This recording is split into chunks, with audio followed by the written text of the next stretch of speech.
ဒီနေ့ကတော့ Rose အိမ်မှာချက်စားနေကြချက်သားပူဒီစီမပါဘဲနဲ့လုံးချက်ချင်းညံဆက်ချက်ပြပါမယ်ရှင်အရင်ဆုံးချက်သားကိုချက်သွန်အဖြူအနီးငရုတ်ကောင်းငံပြားရည်ချက်သားမှုန့်မဆလာအနည်းငယ်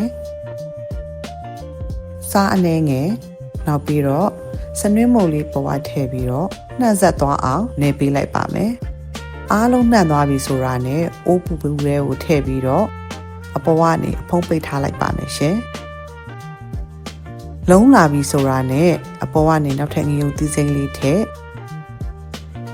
ဘူးသီးလေးထည့်ပြီးတော့ရေလုံးဝမထည့်ဘဲနဲ့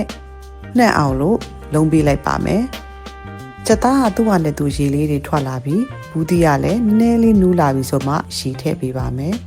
ပေါ့ဆူလာရင်တော့မကြီးရေလေး3စွန်းနန်းနန်းပင်လေးနည်းနည်းထည့်ပြီးတော့မှုေပေးလိုက်ပါမယ်မဆလာလေးနည်းနည်းလေးလိုနေသေးတာနဲ့အပေါ်ကနေပြီးတော့မဆလာလေးအနည်းငယ်ထပ်ဖြူပေးလိုက်မယ်နော်အခုဆိုလို့ရှိရင်တော့စီလုံးဝမပါဘဲနဲ့မဆလာနဲ့တင်းတင်းလေးနဲ့ချက်သားဘူးဒီချင်းချင်းငန်းငန်းဆက်ဆက်ကလေးရပြီနော်